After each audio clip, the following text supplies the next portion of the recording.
Thursday, August 6th, and you're watching the Hammer Daily here on the Hammer Betting Network, presented by our good friends over at FanDuel. I'm your host today, Jacob Gramegna, alongside my producer for the next hour and a bit, Jaleel, working his way behind the boards. Mike is just going to be shadowing him today, making sure everything goes smoothly. New producer in today. Everything's going to be going great and nice and smooth. Can't wait to break it all down with you here live on the Hammer Daily. We got a great show for you today. Cannot wait to break things down. To start, we got football back, and I couldn't be more excited. Are you freaking kidding me? We got football back. We got a preseason game. It's only one game for the first week of preseason, the Hall of Fame game. We got the Cardinals versus the Panthers, but oh my God, I cannot wait to watch. There's some absolutely awful, atrocious football. Give that to me, inject it into my veins. The total is at what, 35.5 right now, 34.5 over at FanDuel. Low scoring game, going to be boring as hell. But there's some things to watch, some things to notice, some things to pick up on. I wonder if we'll figure out what the QB battle situation is going to be like. Is Gardner Minshew going to be the guy? Is Jacoby Brissett going to be the guy? Carson Beck, is he going to shock in his first preseason game? I remember 2 years ago, Josh Jacobs played the full preseason game for the Raiders, and everyone was freaking out in fantasy circles because, oh my God, is Josh Jacobs not the starter anymore? He played a full game. He played the Hall of Fame game. No, turns out it didn't matter. Well, we might see the same thing happen here with Jeremiah Love or James Conner or Tyler Algier. There's so many things that are going on with this game that I cannot wait to talk about. All things preseason, all things to be watching during camp. And we're going to be breaking it all down here with our good friend, Hitman, who joins the show after, it's like almost an 8-month layoff here. We missed him. We can't wait to have him back. And he'll be on in just a second. After Hitman, though, we got so many coming on to talk some CFL football. 2-2 last week, but that Thursday game, my goodness. The Lions lay the absolute beat down. Not only do they win, not only do they cover the plus, I think, what was it, plus 4.5? But they absolutely blow I don't even know who they're playing. They blow them out of the water. They won like by 14, 20 points. Shout out to the BC Lions. So money. The CFL Oracle is back on and ready to cook. Plus, we'll talk some women's tennis as well. We've got the National Bank opening happening in our backyard today, which I cannot wait to get some information on. We ended up losing yesterday on Monfils, but that's okay. We appreciate anything that our good friend Isaac sends in to the show. All right. Let's get into things for today. Do us a favor, smash the like button. If you're new to the channel as well, hit that subscribe button. Charles Saul, Jason, is your anytime touchdown model showing any edge for the game tonight? Have not built it yet, in the process of building it.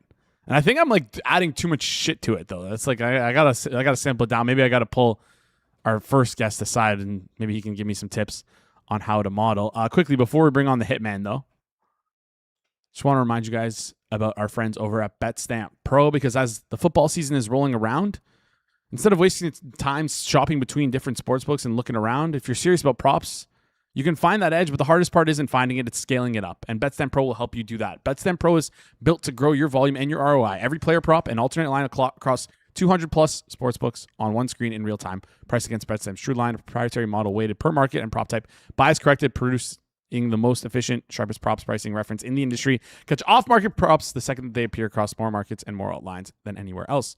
So you can get more money down and a bigger edge more often. Scan the QR code on screen or use the link in the description to apply. All right. Let's bring him on, our first guest. We have the CFL Oracle on later today. We'll call him the fourth quarter Oracle here, with how often and how great he is at sharing his bets on our live show. Hitman, how's it going? It's been a long time, Jason. You missed me or what? I have missed you. Can I say something? Your hair looks longer. It's just the angle. Okay, fair. You just like an Instagram model, you got to know the angles. All right. Fair enough. You're really good at working the angles. Not only you're good at working camera angles, but you're also good at working betting angles as well. Before we get into betting angles, though, I want to talk preseason with you. But before we talk preseason, it's been a long off season. You've had a lot happen. Can you share a story of like maybe because I don't think people in the chat have no idea what you've been up to this offseason. I know they know they've been golfing. Yeah, you've been golfing, but like, give me the craziest story. We talked in the pre-production. We'll tell my near-death story. Okay, that one we'll save that for a watch along. Okay, that's going to take up a lot of time. I think. Okay, there's a lot of layers to it and everything. So we'll just go with on circle back. I'm sure you heard Rob Pizzola mentioned that Hitman had the bad beat of the week by I was supposed to play with the lead announcer for CBS, get a good round of golf in through a mutual friend, and we didn't hear it Thursday night. We didn't hear anything. He was saying, this isn't like him. He's not answering me. I don't know why. We had the whole thing scheduled. So Friday morning, he said, listen, he still hasn't answered me. This never happens. I'm sorry. We'll just play some public course. So we just played some dog track public course. And then on the 17th hole, we got the notification that his friend was in jail. And he said, I guess that explains why he never answered me. So that was a bad beat. Bad beat forward. I will say I'm not a legal expert. I don't know what happened. I saw the videos. #free the lead announcer. #free the lead announcer. I don't think he did anything wrong, but anyways, that's neither here nor there. Bad beat. Well, the worst beat to start off the football season. Hopefully, let's get those bad beats out of the way to start. All right, let's flip over and talk preseason. You mentioned how good you are at angles, and preseason is. I don't want to say it's all about angles, but there's like a stigma around the preseason, right? Maybe this is like a silly question to some, but we've gotten some new viewers over the past year, and some people might not know like why it might be good to bet on the preseason. Some people might look at the preseason and be like, why would anyone want to bet on this? That half the roster isn't playing, like no one knows what's going on. So can you explain to the people who maybe don't really know why you bet on the preseason and why it's actually worth it to bet on the preseason? I mean, well, the first thing that you can look at is just look at the limits, and the limits will tell you the story on like how confident the bookmaker typically is. And there's a reason that some places that are taking like 100,000 on game day are taking 5,000 on game day. On the preseason, these places are taking like 2,000 when it's a few days before the game. It's because there's so much uncertainty, and uncertainty in betting markets tends to benefit the bettor and not the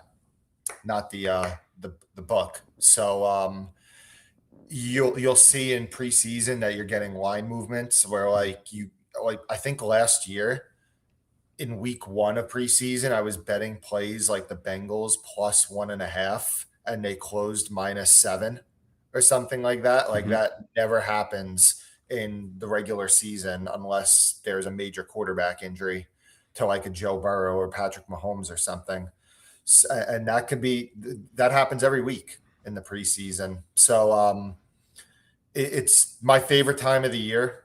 It's just there's no model for the you really can't use modeling for preseason. I mean, I guess you can with like some totals and everything, but it's really just following lineups and who's the best at predicting what a possible lineup could be before the news breaks, or who's the quickest at reacting. So that's usually what I consider myself to be decent at. So yeah, I love the preseason. Yeah, preseason is great. And again, like there's like a stigma around it, around some people who might not know. We saw a similar thing with like the home run derby this past year. Some people saying, hey, like, why would you waste your time betting on the home run derby? No one knows what's going to happen. Well, if no one knows what's going to happen, that means also the books doesn't really know what's going to happen, which means they can't accurately price things. So if you think you can accurately price something better in this situation, you might as well take a stab. And we know that you can accurately price this stuff. Hey, man, so let's take a stab at this Hall of Fame game. We got the Cardinals versus the Panthers tonight. Shout out Eric Eager. Panthers steadily taking a little bit of money here. They were -120 as we went live to air. Right now, -126 on the money line. But of course, these line movements are at such small limits, not very meaningful. Total is wicked down a bit to 34.5. It was 35.5 yesterday. Talk me through what you see happening this game. Talk me through what you see happening this game. I'll say that a lot of the market is +1 on this game at the FanDuel line, which that's a +1.5, 110, right, Jason? Yep, +1.5, 110. That's enough. At 1, it's a complete no play for me. At 1.5, it's just a lean. Like okay. I think if you just want a few bucks on the first game, I think Arizona +1.5, 110 would be where I would definitely lean towards. Because I make the game 1, and 1 matters in the preseason because of all the 2-point conversions. Is it enough to overcome the VIG? Probably not. But if you want to sweat, I think it would be a lean of mine. I think Kenny Pickett's only going to play for 1 or 2 series. I think 1 series, if it's a successful series, which means like maybe like a field goal or touchdown, 2 series if they go 3-and-out or something like that. So in my opinion, I think for like the first probably like let's say 10 to 15 minutes of the game, Carolina probably has a slight quarterback edge with Pickett over Beck. I think that Beck probably plays for Arizona into, I would say my guess would be one drive into the third quarter. And when Beck is matched up against King for the Panthers, who's going to finish the game, I think that the edge is with Arizona. And then when Kendon Slovis comes in for Keaton Arizona Slovis against King, is he a USC quarterback? Yes, Keaton He is, Slovis. right? Oh, so we know who you're betting tonight, Jason. But He's got to be like 30 something now. He's 25. I'm not a fan of him in the preseason because from what I've been reading, he's been getting like no reps for them in camp. So I would say that Carolina would have the slight edge during probably the fourth quarter. So if you want to do some live betting angles with what I said, then sure, like be my guest. But with all that said, I think that Carolina should probably be -1. All right, Carolina -1. So FanDuel price, gun to head, FanDuel price +1.5. You want to sweat? I say go for it. So there's some interesting stuff that you can bet on FanDuel. And if Hitman, if you want to open this up in the background and take a look at it, they have like alt total. They don't have player props, but they have total receiving yards, total rushing yards. They have first half alt total receiving yards, total rushing yards, things like that. Is there any angles that you can think of attacking, like in terms of who might be starting for Arizona, who might be starting for Carolina in terms of rushing, receiving yards, or even passing yards? I haven't looked at this, so you're catching me off guard. I will say that, and you could, once I say this, you could do your own homework and look at it, whoever's listening. Carolina is definitely more likely to have more rushing yards probably when King is at quarterback compared to Pickett, because King is a big time scrambler. So anything that maybe favors like Carolina, like rushing yards, maybe in the second to fourth quarter when he's going to play. I don't know what its price stats. I don't know, but that would be maybe an angle that I would look at. And I don't know if there's if there's anything with like maybe like second or third quarter rushing yards when it's Beck versus King, then Carolina is going to be favored in that. That's really all I could think of off the top of my head. But I don't even know if there's anything up like that would be actionable. I think there could be some ways if you can sort of think through how rushing yards might affect the spread, or how receiving yards might affect the spread. I think there's a way to attack this in terms of like you can SGP team yards with the +1.5 there. So if you like that, maybe find some ways to find like some negative correlation here, and maybe you can find a good bet by combining those two things together. It's about us doing our homework at the end of the day. There is player props individually, like Carson Beck to throw a touchdown on his first offensive drive, things like that nature. Kenny Pickett to throw a TD, but this might be a little bit tougher for us to predict here. Yeah, a lot of one-way markets on that stuff too, which it's gotta be wary of with preseason when it's a one-way market. All right, talk me through the rest of preseason here. I know there's some numbers posted for the next week games, but it's not posted at FanDuel. There's actually no numbers posted. What am I talking about? There's how are you going to be attacking the future preseason games here? You just kind of wait day by day. Yeah, it's just news related a lot of times, and it's just anticipating news because, like, obviously, if you can anticipate the news, you're going to get a lot more money down. Because when there is breaking news, then it's just a rush. You're competing with so many other people to get, and you have so few time. So yeah, it's just going to be reacting to news, handicapping, quarterback depth charts, coach speak, stuff like that. All right, let's stick with the topic of figuring out depth charts, coach speak, things of that nature. I want to take a look at some player prop markets. Before we do that, I want to talk about some camp battles because like Arizona is like has a magnifying glass on them. It's going to be tough to predict how things are going to split between Jeremiah Love, Tyler Algier, who's going to be quarterback by week 7 of this Arizona team. Talk me through these camp battles that we're seeing for Arizona and for Arizona's QB situation and the running back situation. Any insight on the running back situation? Is it going to be a mess? I'm thinking about my fantasy heads out there who might want some more information, might have like might be leaning towards taking Jeremiah Love early in the first couple rounds, but maybe you might scare them off this. Yeah, I'm a little worried about Jeremiah Love in fantasy just because James Conner, if I stay, it seems like the way things are looking, it seems like Trey Benson is going to be the guy that ends up getting traded out of this backfield. And if they end up keeping James Conner, like I just cannot see them giving him no role at all. As like he deserves to have a role at this point in his career. So I could see them using Connor on some third downs and like Tyler Algier as the goal line back. Like I think it was as much as Jeremiah Love is a great talent, I think that it was a pretty stupid pick on their end. And year one, I'm not in love with his forecast fantasy wise at market at least. And then the quarterback situation, I think it's pretty obvious that we're going to see Beck starting at some point. It's just a matter of what week it is. My guess is it's probably sometime in November. Okay, but Brissett obviously starts the year. Yeah, Brissett starts the year. I wonder if maybe Gardner Minshew can squeeze his way in there. Probably not. But when, let's take a look at this from an awards perspective. At what point do you think you need Carson Beck to start for him to have a chance at offensive rookie of the year? And right now might not be the buy point, right? He's 25-1 right now. If he doesn't start the first 4 games, there's no reason of clicking him now, right? Because remember when we saw Tyler Shuck at like 100-1 last year? I know he didn't win. If you're going to do it, you 100% wait, just like I talked about Fernando Mendoza also. But I just can't see a world like with this schedule, with a historically tough schedule on a team that's projected to win 4 games.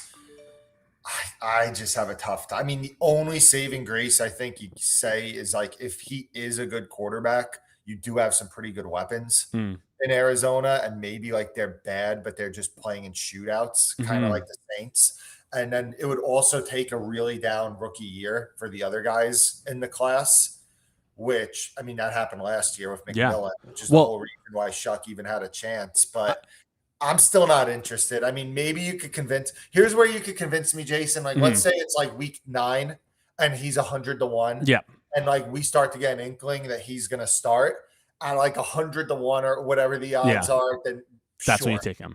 But right now, I don't like 25-1 at all. Yeah, fair. The problem is I look at the offensive rookie of the year, and I feel like you can poke holes in everybody in front of Carson Beck. I mean, you have Jeremiah Love at plus 420. He should not be the favorite. We just talked about him. Fernando Mendoza probably won't start the season at plus 470. Jadarian Price, I get the love for Jadarian Price, plus 650 right now. He was plus 900 earlier in the offseason. But like Zach Charbonnet might be back a lot sooner than people expect. I thought Jordan Tyson was the best bet. One more after, and then you're good. But yeah. Well, I talked about him at plus 850 on the show with George yesterday, which a little plug. Everybody should probably watch that when it comes out because the odds are now plus 750. I don't know. Did George and I have something to do with that? Maybe. I don't know. Was it pre-recorded or was it live? It was pre-recorded, but it came out yesterday. Oh, okay. Oh, so, it dropped yesterday. Got it. Yeah, it dropped. Yeah, it dropped after the podcast. Got it.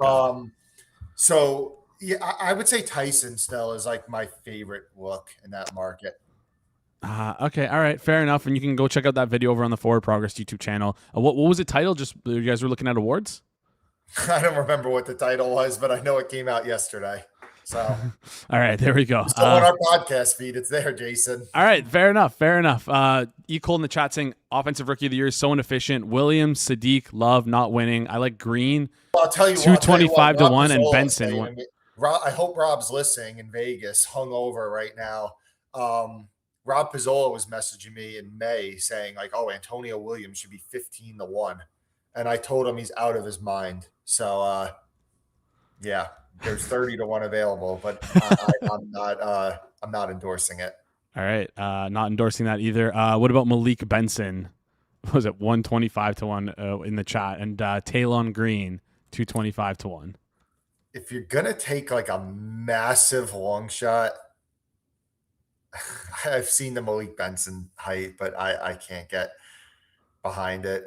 Maybe shit. I don't know. I'll tell you, Eli Stowers at 80-1 is a terrible bet. Chris Bell's a terrible bet. He's gonna miss a lot of the year. Caleb Douglas, I mean, he's the wide receiver, but Malik Willis, I don't know.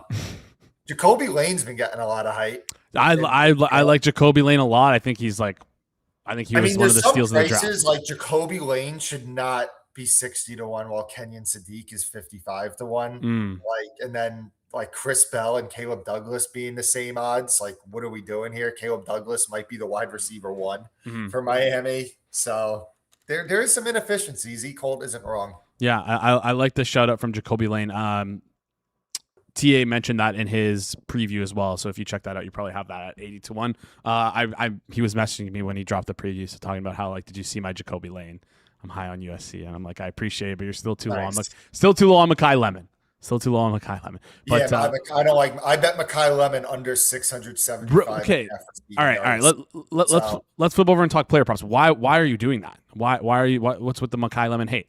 Little banged up right now. I think I'm relatively confident he's going to start as the wide receiver 3 for Philadelphia, and Jalen Hurts is just not a quarterback that's capable. I mean, that's where wide receiver 3s go to die, is Philadelphia. Yeah, but wait, hold on. Time out. Wait. Does he inevitably become the wide receiver 2 as the season's going on over Devontae Wicks? I could definitely see that scenario, but at least early in the year, I'm down on him. All right, that is fair. You can say that the wide receiver 3 goes to die in Philly, but also who have the wide receiver 3s been? But it doesn't Britton matter. Covey, Jason, these guys are lined at 6 yards every game. It could be me out there. You would think that I'm out there if they're lined at 6 yards, and they're running they're in for a lot of the routes also. All right, can we make a friendly bet on the show? No. We'll figure out a punishment for it so that there's no winner. But Dontavian Wicks versus Makai Lemon yards on the season. I want Makai Lemon more yards than Dontavian Wicks. I don't know if I like that.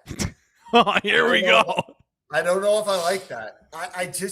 I think that it's gonna go from Brown and Smith getting everything to it's going to be a ton of Smith this year, Goddard, and then I think that Wicks early in the year and Lemon late in the year. I don't know if I like that, but I will take Lemon under 675.5 with you. Okay. For a friendly bet. No. I want Wicks more than Lemon. Or sorry, Lemon more than Lemon. No deal. It's got to be Lemon under or nothing.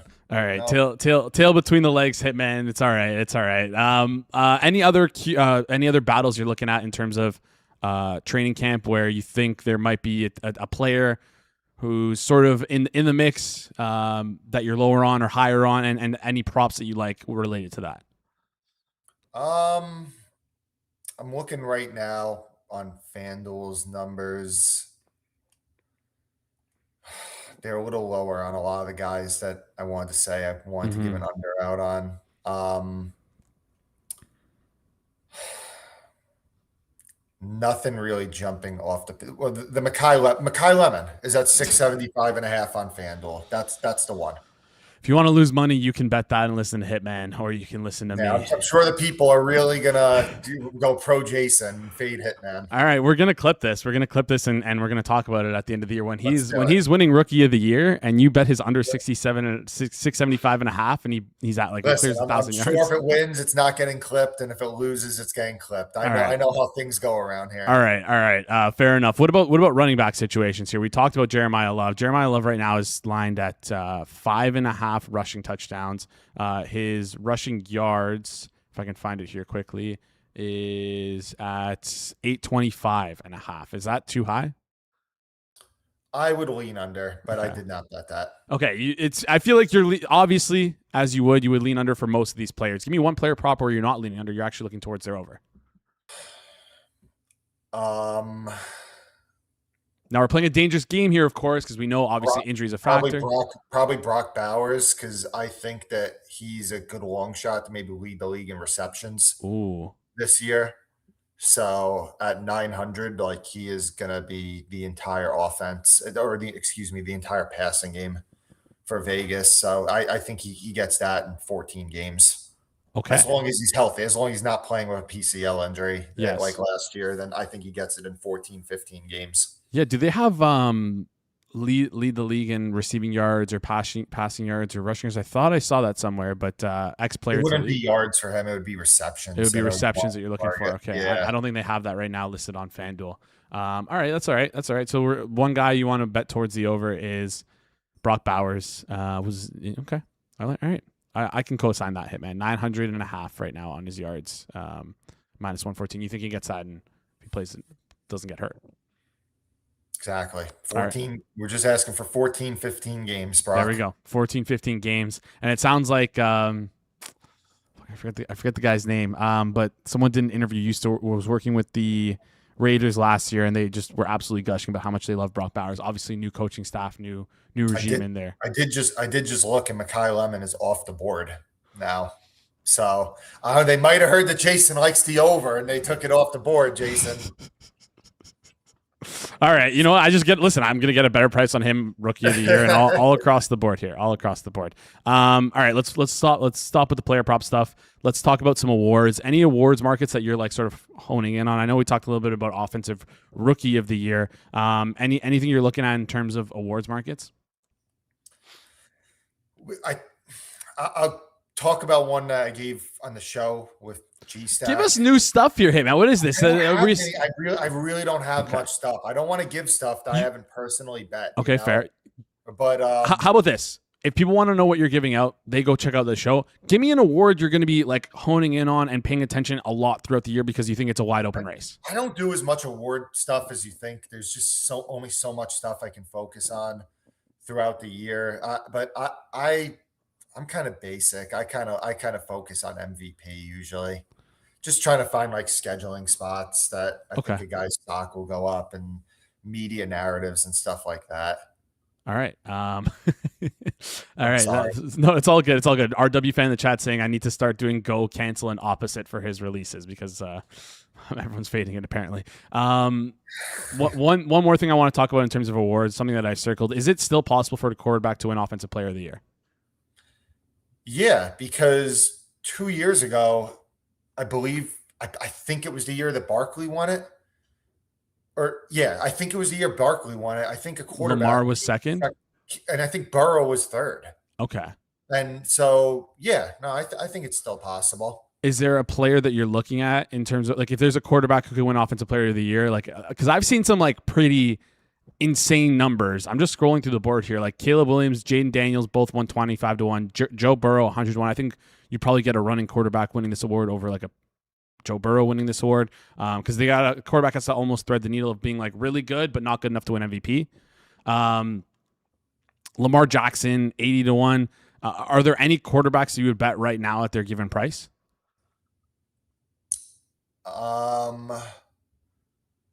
I haven't really looked over these prices, but Lamar Jackson, 80 to 1. Josh Allen, 80 to 1. I do think that they're like Joe Burrow, 100 to 1. Considering that like the Bengals are a team that you could Herbert, 175 to 1. What it's going to take is like a quarterback to have like an absolutely massive year, but his team's not good enough typically to make the playoffs. Or like a Joe Burrow, like I could see that happening with them. I don't think Caleb Williams is the guy who fits that bill because I think their team's going to be good. But the sentiment around the Bears, their defense sucks. So maybe that is what that you kind of want to find a quarterback that the team might be a little shaky, like a 9-8 team, like Burrow 2 years ago. So I don't hate a lot of these long shot big name quarterback like Burrow 100 to 1. Like I don't hate it. I mean, it's a guy that literally finished second or third in it 2 years ago. So I don't hate it. All right. Don't hate it is always a good thing to hear from the Hitman. Hitman, before you head out, I wanted to talk about. I'll tell you this real quick. Like Joe Burrow at 100 to 1 is a lot freaking better of a bet than Alec Pierce or Bucky Irving at 100 to 1. Well, I don't know about Bucky Irving. Bucky Irving has. Maybe. Or like Colston Loveland. Like think of what Colston Loveland would have to do, and I love Colston Loveland this year. Like think about what he would have to do to win Offensive Player of the Year. He'd have to win the Triple Crown. You know, you never know. You never know. I really hope he does now because we have a clip of you saying, in what day is it? August 6th. The crazy thing is, in fantasy, Colston Loveland's like my number one target. I like him a lot, but not for Offensive Player of the Year. All right. Any other targets to shed some light on for the people? for for fantasy, fantasy. yeah. Green Bay pass catchers, because I think it's going to be a lot more condensed this year. Like there's going to be no rotation. Their defense is looking shaky to start the year. They're going to play a lot faster. Jacobs gets suspended. Maybe they end up more pass heavy. All Green Bay pass catchers. All right, all Green Bay. I rolled my eyes at it, but if that's what you think, I trust you, Hitman. Last thing before you head out here, got a question for you. I know we talked about awards. There's an award I wanted to look at because FanDuel's the only book that I've seen list this. The number one guy listed for this award, I think, is incorrect because he is changing positions this year, and I think there might be some adjustment period for him. Protector of the Year. It's available on FanDuel right now. Penei Sewell is the is most likely to win right now at plus 460. You got Tristan Wirfs plus 900, Garrett Bowles 11-1, Creed Murphy 13-1. I think there's a lot of room in this market. Is there like a lineman that you're thinking of in terms of Protector of the Year? I don't see it on my end. Just search Protector of the Year. Can you pull it up? I can pull it up in just a sec. Let me just send it to the producer here. If you just all you gotta do is search Protector of the Year on FanDuel, and it is available. Maybe it's only available here in Ontario, but I doubt it. It might not be available in New York. That's kind of what I think. Yeah. Oh, you know what? It is coming up for me. I would say, why don't we go with? Listen, don't bet this. First of all, they're low limits. Like, let's have some fun with it. Yeah, I mean, I think Deion Dawkins might be a little underpriced at 20. I mean, on a really good offense, he's the best guy on that line. Okay. Like maybe Deion Dawkins we'll go with. All right, Deion Dawkins is Hitman's official play for Protector of the Year on that Bills offensive line. You wouldn't take a stab at I don't know. He's also a big media guy. Like I know the media likes him, which that matters. Yeah, yeah. He was at the NHL draft. I don't know if you saw that. Yeah, I think he won I think he might have won Walter Payton Man of the Year or something. So yeah. Ooh.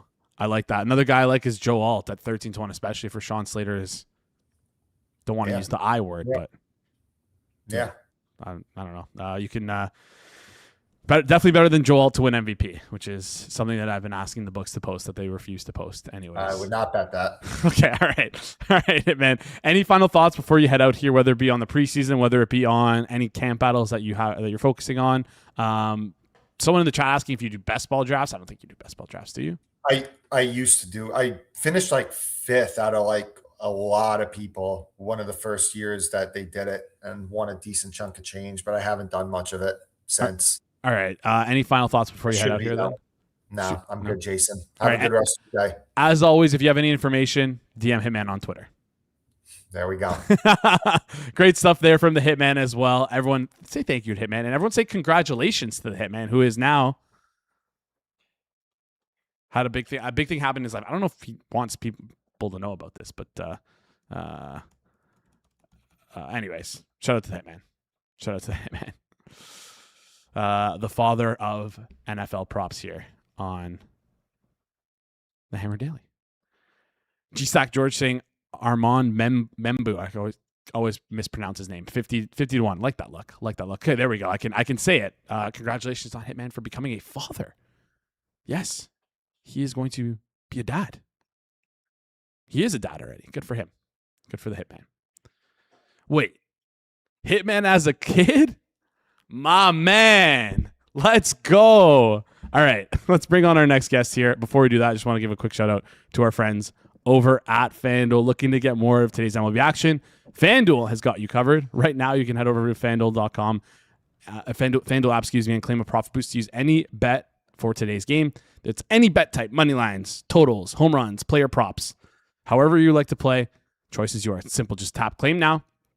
Grab your token and apply it before you place your bet.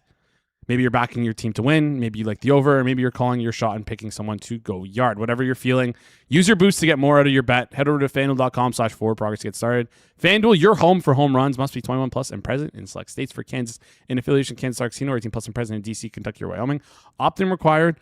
bonus is issued as a non-withdrawable profit boost token. Restrictions apply, including any token expiration and max wager amount. See terms at sportsbook.fanduel.com.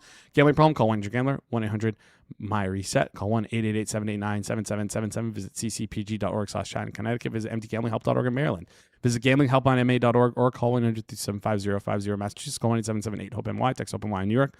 Call 1-877-770-7867 in Louisiana. All right. Let's bring on our next guest here. The CFL Oracle, as he is known in our group chats. A tortured Vancouver Canucks fan. 2-2 last week, but that BC Lions call out when I was with all my buddies and we bet the money line. We had the spread. We had the team total over. We had everything BC. So Money, how's it going? Uh-oh. So Money can't hear us. We'll try and get this fixed in just okay. You just went. I can hear you. What's going on? I'm good. How you doing, Jason? I'm good. What are you doing? You're clicking something right now on tennis? That's what it seems like. Yeah, I was in the middle of something. Caught you off guard. Anyways, the CFL Oracle is back. 2-2 last week, like I mentioned. BC and Saskatchewan come home for us. What do you bet? Tell us what you're betting right now. Maybe we can get in on it a little bit if you're allowed. Yeah, I was betting Anna Kalinskaya. The match starts shortly, I believe. She's playing Dana Schneider. Yeah. Plus 112 is what we see on FanDuel. Is that a go? Yeah, it's good. Kalin Kalinskaya, Kalinskaya, plus 112 against Diana Schneider. Yeah. There we go. And we're off to the races. That match is happening like literally right now. So you got to go click that ASAP. All right. FanDuel Canada always has additional markets. Mets, I think you're a little behind, but we were able to pull that up. All right, let's go. So CFL, let's get some CFL action in here. Where do we start? Let's start with the Stampeders and Argonauts game happening tonight. Right now, Stampeders are minus 1.5 on the spread on the road, minus 134 on the money line. Total's at 68.5. Is this the highest total you've seen so far this year? Talk me through this one. I can't remember a total this high for a really long time. Like I was thinking about it, how high it will go here, and even previous years I can't remember a total this high. So maybe I'm missing it, and but I can't remember it. For this game, I like both teams long term. I like both these teams long term prospects. I've talked about Calgary quite a bit. I've talked about Toronto a little bit. That they just need to get through the Olympic stretch, the World Cup stretch, and then once they're back home, I think that they'll be okay. They're back home. They're going to have a bunch of home games coming up. I think that this is the time to buy the Argonauts. I bet them today. I know money came in from on Calgary earlier, but that set up an opportunity for us to bet Toronto money line. So money line plus money. You can bet the plus 1.5 if you want. I took the money line. I think that this is a nice spot to start buying Toronto. Calgary, two games in 5 days, although they stayed in Ontario, so it's not that big of a deal. Hamilton to Toronto, it's totally fine, and if there was anything, it's I'm sure it's accounted for in the line as well. So this is strictly a play on I want to start buying the Argos, and I think that getting them plus money at home here against a good Calgary team, I like Calgary as well, but I think that this line should be in 2 to 3 in about a month. I think if they played this game again, you would see Toronto minus 1.5 and not Calgary minus 1.5. So I think it's an opportunity right now to start buying Toronto. Plus 112 right now on FanDuel. Market is painted at that plus 110. There's a couple of rogue numbers out there, plus 114, plus 120, but the plus 112 is one of the better prices in market, with the market being at plus 110 pretty much everywhere. And that plus 114 just got scooped up off the board too. That might have been you clicking behind the scenes. I hear you clicking. Is this... You said it's the time to buy the Argonauts now. Right now, plus 750 to win the Grey Cup. Is this when you take a stab at some futures as well? Or is that a little too... Yes. I think, especially if I'm right and they win this game, I think that they might be off to the races. Obviously, Montreal is there. Montreal's the best team in the league. That's an issue. But we're talking about prices here. And at plus 750... in a 2-horse race between Montreal and Toronto to get to the Grey Cup, and then you take your shot. So I think that Toronto's worth buying right now. Okay. Many. So how do the CFL, remind me how the CFL playoffs work again? This is just the top 2 teams in the East and the West play each other, then they play in the Grey Cup. Is it? Yeah. So it's really different this year. Okay. I'm trying to remember off the top of my head, but I believe it's the top 2 teams. So like 8 teams make it out of 9. Okay. And then the top 2 teams in the division, they play each other. The winner of that game goes to the Grey Cup. Or sorry, the winner of that game goes to the conference final. Okay, got it. So it's like okay, I see this. So it's round 1 is 1 versus 2 in the division, and then 5 versus 8, and then whoever wins between 1 and 2 gets like an automatic bye into the Grey Cup semifinal. Correct. Okay, got it. So there's actually an opportunity for Toronto. Toronto will probably play the Alouettes twice, it seems like. And if they win that first game, they'll have a massive edge there. Okay, interesting. Very interesting stuff here. And I mean, like the way I always look at it too is that like there's 8 out of the 9 teams are going to make the playoffs. Yeah. Right. Like, and we know Ottawa's not going to make it. They're like 0-10 or whatever they are. Right. So like they're not going to make it. So like we know who the playoff teams are, and then now you just take a shot and like give me a shot at a plus 750 on a team that I think is going to be on the rise. Okay, I love that. When I know they're going to make the playoffs. Yeah, it's almost like with the way that this is set up. There is still obviously like technically a bye week, but it's situated at a weird spot. This is really interesting the way that this is set up. I'm not really. I feel like I got to think a little bit more about how this can affect the teams. But with the way it's set up, plus 165 does feel a little steep for a favorite with how much they have to go through to make it to the Grey Cup final. Yeah, right. Absolutely. All right, yeah, this is the best. Oh, is this next year? Next year? Oh, it might be next year. It might be next year's playoff format. Look at me. Sorry, guys. Seems like it might be status quo this year then. Equal. Thank you for pointing that out. Takes effect in 2027. All right. Well, I still think it's a good bet. Whatever. Plus 750. Oh, man. That's all right. We'll flip over and talk the next game here. Red Blacks versus Rough Riders. Red Blacks fired their defensive coordinator last week after getting, again, just destroyed by I believe it was the Alouettes. They also cut their Eugene Lewis, who has been their like pretty good receiver for them. 0-7 heading to Saskatchewan. Dogs plus 7.5 on the road, minus 106. Totals at 61.5 towards the under, minus 118. Talk me through this game. Sometimes I feel like a real idiot for betting Ottawa every single week. And I'm going to bet them again. Let's do it. Plus 7.5. I think that so that game last week against Montreal, we had Ottawa. I think that was a situation where a lot of things just went wrong for Ottawa in terms of they had so many red zone possessions, so many goal line situations that they just couldn't capitalize on. And I think that there's some play calling there. There's a lot of variance there as well. And I did like the way that they moved the ball. I think that they'll have success moving the ball if they play the way that they played last week offensively. And Saskatchewan's injury troubles right now, I think that's an issue. And 7.5 is too steep, even though it's on the road. And I fully expect them to lose by 20, but I cannot let the 7.5 go. All right, we're going to scoop up the 7.5 then there on the Red Blacks. Hopefully the new defensive coordinator coming in can make things work a little bit smoother here for the Red Blacks, or this offense just kind of figures things out and is able to keep it a close game. Any opinion on the total at the 61.5? No, not really an opinion on total. On the surface, it looks too high based on the way that Ottawa has struggled offensively for the most part.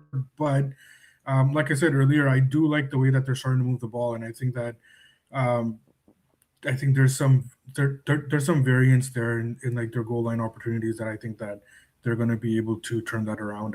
You would think at some point you're not going to go the whole season getting stuffed on goal to goal all year. So I think that at some point they're going to start converting those into touchdowns.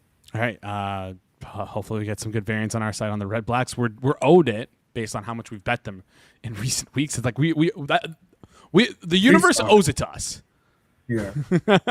Especially you. Yeah, all right, let's move off the next game here and talk Elks and Alouettes. Alouettes at home, 3.5 point favorites right now, -114. Total is of the lowest of the week right now second lowest of the week right now at 58.5. We'll talk about the next game, which is lower, which is kind of a head scratcher, but we'll get into that in just a second here.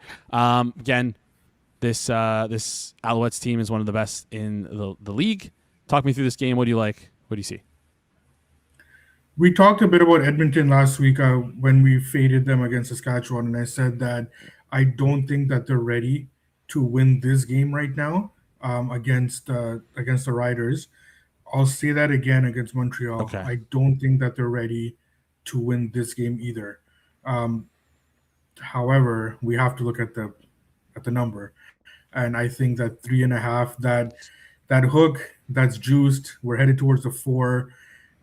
That's really tough to back right now, especially for a Montreal team that I think they're very good. There's no doubting that. In fact, I think Montreal's the best team in the league. But the way that they've been playing lately, I think that they're doing just enough to get by, and which is fine. It just makes it tough to lay numbers on a team like that. That's very good, and they know exactly what they need to do to win just to get through the game. So I think that the 3.5 headed towards the 4 is fair. I would have been on Montreal at a 3. I just can't get there right now. So I will pass on this game. If it does get to a 3, I don't think it will, but if it does, then I will bet Montreal. But right now, I think that we are good where we are. All right. It looks like it's not going to get to that 3, like you mentioned. 3.5 juice, 114. So it's going to be towards the Alouettes. So it's probably going to get towards that 4 soon. Maybe we'll see. We'll see as we get closer to Saturday. Last game on the board: Ticats versus the Lions. Nathan Rourke back in practice. Yeah. Don't know what that means, but I don't know if he's supposed to play because the total's still sitting at like 55.5. We saw the BC Lions put up 33 points last week. So they're. I mean, maybe a little bit outperformed what they should have. The score should have been there, looking at their box score. But do you feel like this total is still low at 55.5? I think so. I made the total 54 with Rourke in, but it's not a confident 54. So this is not a total that I've got much confidence in with myself. I think that BC they are starting to play better defensively, and this is what we talked about in terms of it just takes time sometimes. Like with the turnover they've had on that side of the ball, it just takes time for a team to adjust. And I think that we're starting to see BC getting there slowly. We saw glimpses of that last week. We saw bend but don't break defense. Albeit there was some play calling decisions offensively by Winnipeg that I didn't really understand. But I think BC is getting better defensively. Hamilton is a sneaky good defensive team. I know that the box scores don't, or the final score doesn't always reflect that, but I like the way that Hamilton's headed defensively, and they do a lot of times struggle to move the ball offensively. So I don't think so I think the total is fair. I don't think this is one of those games that are going to be high scoring. I do like BC with Rourke coming back, but I have some concern with still BC's offensive play calling. And they've been conservative as it is. And I think that we can expect a little bit more. We can expect them to be more conservative with Rourke's first game back. I think that they're not gonna unleash him altogether right now. So it's one of those games where I expect BC to win. I wouldn't be surprised if they cover, but I think that it's going to be played right around the numbers. So it's not something that I have an edge on. So do you mean like when you mean they have like they'll sort of have the shackles on Rourke? Do you mean like sort of like he won't be running? Like does he run that often, or it's just like kind of simple? Just get the ball in your hands quick to just avoid getting hurt. Yeah. Okay, yeah, cool. yeah, because it's like BC doesn't have a good offensive line. It's a work in progress. And I think that last week we saw a lot of. I mean, it was a different QB with a different skill set, but we saw a lot of situations where they wanted to get the ball out quick. They wanted to run the ball. I think that they really are focused on protecting Warwick this time. Well, not this time. They should be all the time, but I think that there is an increased focus on keeping Warwick upright. All right, let's flip over and talk through some tennis here. So, okay, quick recap: just Argos money line, and then back to the definition of insanity and taking the Red Blacks at +7.5 and hoping for a different result. Let's talk through some women's tennis here happening in our backyard. The National Bank Open presented by Rogers. Crazy mouthful there, but whatever. It is what it is. Anything you like? You already gave out Anna Kalinskaya at +112, which is still available. Match was moved to 12:55, so you have about 4 minutes to bet it. Who knows if it's going to get moved again? +112 is what we're looking at. Any other stuff, or maybe if you have like some futures. I don't know if the board is out right now because there's games happening live. If you don't have futures out right now, is there just a player you're targeting? I know there's some big names in here. Iga's in this tournament. Pagula's in this tournament. Some big names. Kotsiuk in this tournament. Like there's some big names, strong names in this tournament, in this field. And Asimova, butchering every single name. But talk me through if you have any bets for today and who you're looking at futures once these markets get posted. Yeah, so right now, just Kalinskaya right now. In terms of futures, I think that I don't have anything right now. It's it's pretty tight there anyways. Nothing right now on futures. All right, nothing right now on futures, and then nothing in terms of bets for today or tomorrow? Just Kalinskaya. Just Kalinskaya. We're not fading. We're not going with the Isaac strategy of fading the -750s, the minus 400s, 300s. No, not right now. No Anna Lee versus Elena Rybakina. No Rybakina upsets we're seeing today. All right, Hitman. Oh my God, so money. All right, so money. Appreciate you joining the show. Any final thoughts before you head out? No, I'm good. Let's actually I did bet NFL today. I just okay. The numbers there. Preseason. Oh, I love NFL preseason. Yeah, the number's gone. I bet it's okay. Cards plus 1.5? No, I bet the under there. The under, okay. The under's been taking some steady money. 34.5 right now, -115. It was 35.5 yesterday. Got some good CLV. That's what we like to see. LV. All right. So Money, appreciate you joining the show. We'll chat soon.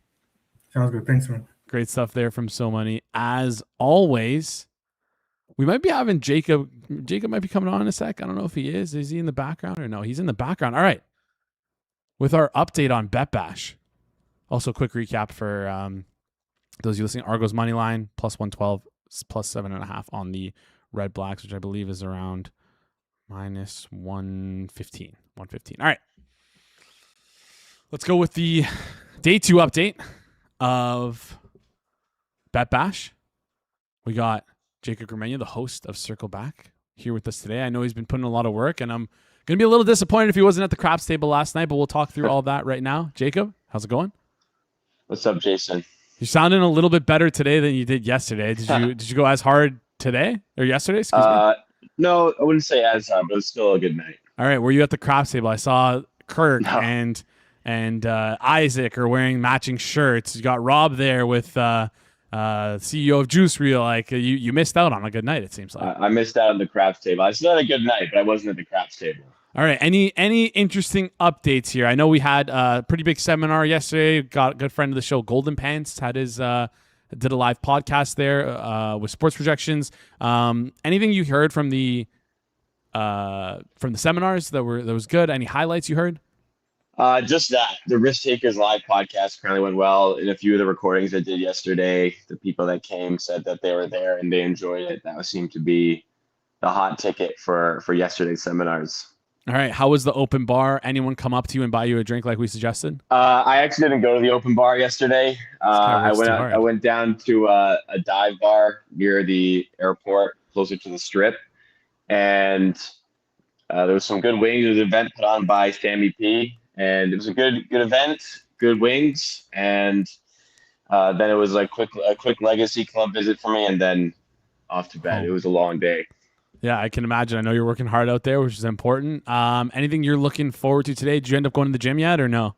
No, today I did not quite have enough time. I maybe could have squeezed it in, but I decided to prioritize a little bit of energy because I'm recording from like 11 to 5 today with people. I've got 6 people recording videos today with me. Huge stuff. I will say 10 o'clock, which is I think is like really soon for you. 10 o'clock, Tej and 4 minutes. Yeah, 4 minutes. You got to run over it because Tej and Judah have a seminar going on and talking about NFL futures. Unfortunately, I have to prep for my work day. All right, fair enough. Let's get to the fun stuff here. Any tea coming? I heard that are people going up to Kirk Evans being like, "Wow, I thought you were 4'9". How are you this tall?" Like, any interesting stuff happening there? Well, it was a bit of a surprise when I saw him on the first night because I was not expecting him to be here, but he said it was a last minute sort of call. So I don't know what the reason was behind him visiting, but there was a event, like a suite party run somewhere in the area. And my understanding is Kirk and Tunes were in the same suite. And those two do not like each other very much. Particularly Tunes has said in the past if he sees Kirk, I think he said he wants to put him through a table. Yes, yeah. So apparently they were pretty close to each other, just like basically the other side of a wall of each other. And when Kirk found that out, he quickly looked for his escape. It was almost. I was not there. I'm just hearing the recounts from a couple of people that were there. But it was like almost like a stealth video game where you have to wait for the guy to turn his back, and then Kirk allegedly bolted out the door once Tunes turned his back. So evidently Kirk did not want the smoke. I could potentially understand why. Yeah. Just with Tunes, I mean, you just don't know what's going to happen there. So I can see why he was a little afraid. If I can give him some advice, just go up to him with a smile on your face and say, "Hey, I'm Kirk Evans. Nice to meet you," and shake his hand. That worked really well. That worked really well for whoever jackass did that last year. I don't know. I think I came out looking pretty good in this situation. We'll see how. Maybe you can ask because I know there's an open forum. Fezzik's going to be taking some questions tomorrow, which is something that you're looking for. I think it's going to be open at the seminar. I think so, right? Or maybe not. I don't know. Is it roundtable discussion? It's. I guess so. It's Calvin Hobo. It's Ferris and Fezzik, and there's a moderator. I think I forget. I apologize to the moderator. I thought it was Ferris who's moderating it. I assure you, Ferris is not moderating this discussion. I spoke with Ferris. I assure you, he's not moderating this discussion. All right. Well, it sounds like you're having a blast. Sounds like you're having a good time. Any tips for today for the people who are at Bet Bash right now, maybe watching this? Just keep going, keep trying to build connections, keep learning, keep chatting with people. There's an open bar at Stadium Swim later, which I will be attending most likely. At least the plan is right now. That's the one I missed last year because I was just working so hard. So this year I'll be there. Hopefully I get all the recordings in. Hopefully Mike is sober enough today to do his recording because yesterday. That's Mr. Peanut Butter, by the way. Yeah. But hopefully we get some good content in for the network. I know we will be getting good content. We appreciate you putting in the work on your pseudo vacation. Any final thoughts before you head out? Vacation. Are we gonna see any Fezzik stuff? Like, is he around? I assume he has a ticket. Like, I've heard he's around. I haven't seen him. I've heard other people have seen him. I haven't seen him. I'm not gonna walk up and say hi to him or anything, but. I will. I mean, I'm not going to be out of the room much today. Like I said, after this, I'm prepping for the day, and then I've got like back to back 6 times in a row until the open bar later. So it's going to be a busy day for me, and then packing up tonight because I'm leaving tomorrow. Tomorrow night or tomorrow morning? Tomorrow night. Okay, so, good. But I got to check out by 11, and the seminar, the ethics of touting seminar with Ferris, and Calvin's 9 to 10. So I don't really have time to work around that one. So won't be the latest of nights for me today, but I'm working. Tomorrow is my vacation day though. Once I check out, I had 12 hours of vacation to get some stuff in. All right. One thing I ask of you is post the Ferris and Fezzik seminar. Maybe we call in, we get a live update of what just happened. I won't be recording the seminar. However, someone else might be recording it. Well, if you want to jump on the show, because it's gonna it's going to line up perfectly with the end of the show here, the seminar. Right. I could if I it depends how long it lasts, because if it goes to like, if it goes like to 10, I won't be able to get back to the room really in time. If it goes to like, and I imagine it'll go to 10. If it goes to like 9:50, maybe I can jump on like right at the end of the Hammer Day. We'll play by ear and see if it works out. All right. Well, regardless, we need an instant reaction video on Twitter of that. We also need videos of GRP in the dress at the dunk tank, which is going to be on Friday. I won't be at the dunk tank, but I'm sure I am positive there will be a lot of people who will be getting photos and videos of that. All right, perfect. Jacob, appreciate you joining the show. Go get some rest before you have to do all this work. No rest. I'm working. All right, well, get refreshed. Get some food in you. There we go. Get to work. Jacob, appreciate you joining the show. We'll chat soon. No problem. See you later. All right, great stuff there from Jacob. As always, we're keeping you in the loop on what's happening at Bet Bash. If anything crazy happens, you'll know it right here first. Anyways, appreciate you guys joining the show. Do us a favor, smash the like button. Goes a long way. If you're new to the channel as well, hit that subscribe button. Also, comment down below if you have any futures bets that you're betting on the NFL. Before we head out, shout out to our good friend So Money, Jacob, Hitman, and Jaleel, keeping everything smooth behind the boards. That's it. That wraps up today's show. Appreciate you guys in the chat. I see you, TQ. I see you, Graham. I see you, Charles. I see you, Abnormally Dis. Abnormally Dis. If you ever want to come on the show, you're more than welcome to. I've messaged you multiple times. Like, let's get Abnormally Dis on the show. Appreciate you guys in the chat. This has been the Thursday, August 6th edition of the Hammer Daily here on the Hammer Bang Network, presented by our good friends over at FanDuel. We'll see you guys right here tomorrow.